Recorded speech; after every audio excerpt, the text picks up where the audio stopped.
For years, we've been told to load up on our veggies. They're the cornerstone of a healthy diet. They're the ultimate superfoods packed with vitamins, minerals, and antioxidants, right? Doctors, dietitians, influencers, everyone seems to agree. But what if I told you that many of the most popular vegetables we're told to eat daily are actually some of the least nutrient-dense and unhealthiest foods out there? That they contain anti-nutrients blocking mineral absorption? That their vitamins aren't as bioavailable as we think? I also grew up believing this. Vegetables are the healthiest foods. I think most of us did. That's awful. It's like brainwashing. Growing up, I predominantly ate plant-based diets, and I hated it. Whenever I went out and got a chance, I would look for anything with meat on it. But I also ate a lot of processed junk. So, yeah, I've heard all that mumbo-jumbo. And then there's it's about balance. Why would you, hear me out, instead of eating only nourishing foods, throw in anti-nutrients? Makes no sense. This is the natural way. And today I want to dive into the science behind vegetables, exposing the myths, the marketing, and the reality of what these foods actually do in your body. This isn't about hating vegetables, even although I hate them. It's about understanding human evolution, biochemistry, what real nutrient density means, uncovering the truth so you can actually make informed decisions about your health. Let's start by explaining what nutrient density actually means. Nutrient density refers to the concentration of essential nutrients per calorie: vitamins, minerals, amino acids, and fatty acids. By this measure, animal-based foods like beef liver, egg yolks, sardines, and red meat absolutely dominate. A 100g serving of beef liver contains over 1,000% of URDA for vitamin B12. Compare that to spinach, praised as a B vitamin source, which contains virtually no B12 at all. Nutrient-dense foods also need to contain bioavailable nutrients, forms your body can absorb and use. Just because food contains a nutrient doesn't mean your body can use it. For example, plant-based iron, non-heme, is poorly absorbed, while heme iron in red meat is highly bioavailable. The same goes for vitamin A, which only exists in plants as beta-carotene, a precursor your body must inefficiently convert, and some people can't genetically convert it at all.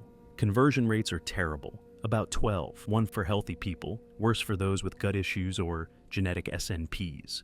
Liver provides preformed retinol, no conversion needed. Let's talk about some popular vegetables and their nutrient gaps. Spinach, high in oxalates, which bind calcium and iron. The calcium in spinach, it's largely unavailable to the body. You need to eat over 8 cups of spinach to absorb the same calcium as 1 small glass of milk. The total iron is 2.7 milligrams per 100 g, and the absorbable iron is less than 1% due to oxalates. Compared to beef liver, 5 milligrams per 100 g, 20% plus absorption. Broccoli and kale. Personally, I've only eaten broccoli once. I'm not joking. But kales, that's what I grew up eating. I also used to get heartburns after eating them. I'm not sure if it was the kales. These are high in glucose inolates, potentially goitrogenic compounds that can interfere with thyroid function. But they're rich in vitamin C, but lacking B12, K2, and yes, real vitamin A, retinol. Sulforaphane's benefits are exaggerated. Most studies use extracts, not whole foods. The fiber can irritate IBS sufferers. Carrots, they're sources of beta-carotene, not true vitamin A. Depending on your genetics, you might convert less than 5% of it. Animal liver has the real thing, retinol. Cauliflower, cabbage, Brussel sprouts, they contain raffinose and other FODMAPs, problematic for digestion. They're rich in glucosinolates.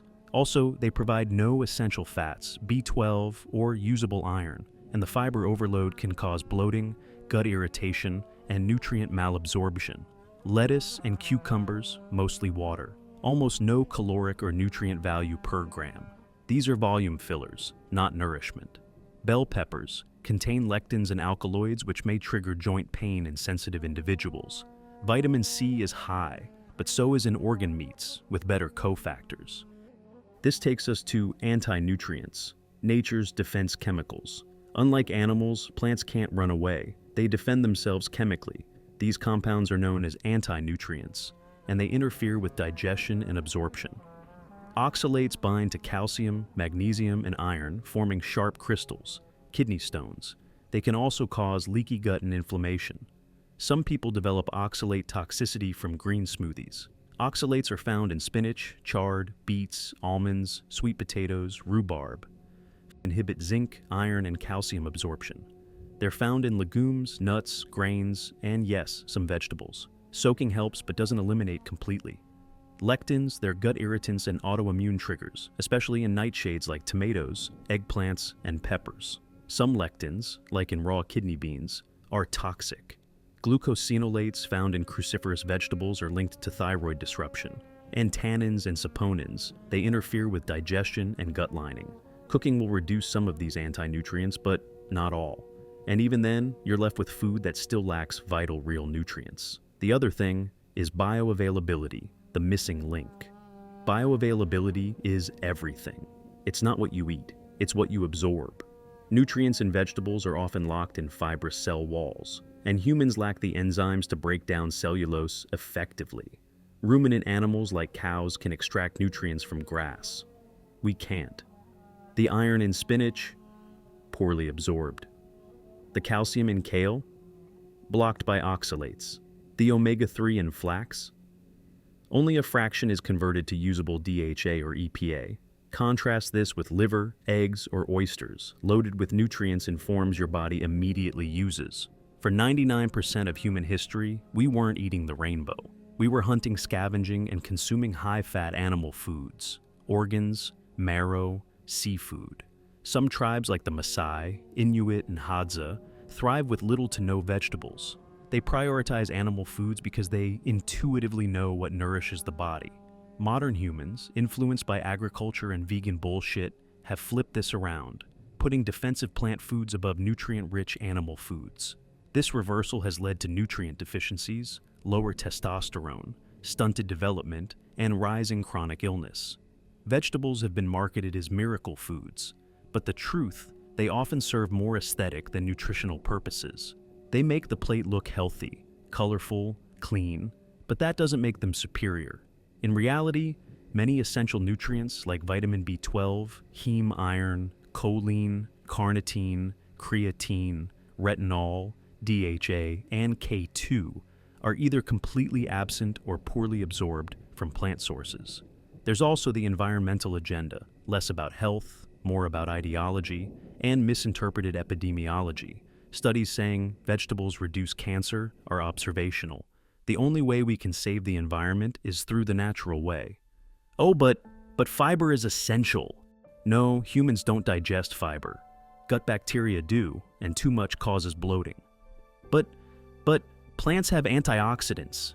Many are poorly absorbed, but longest-lived populations eat veggies. Confounding factors, they also eat organ meats, fish, and less processed food. So, what should you eat instead? Focus on what's proven to nourish the human body.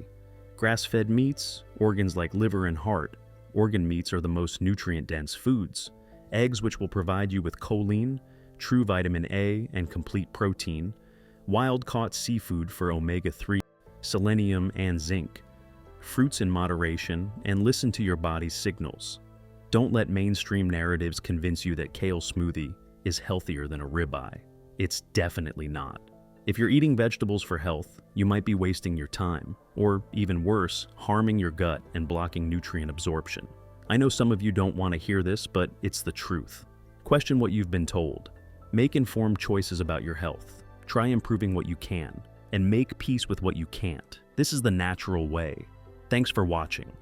What is he doing? He's beginning to believe.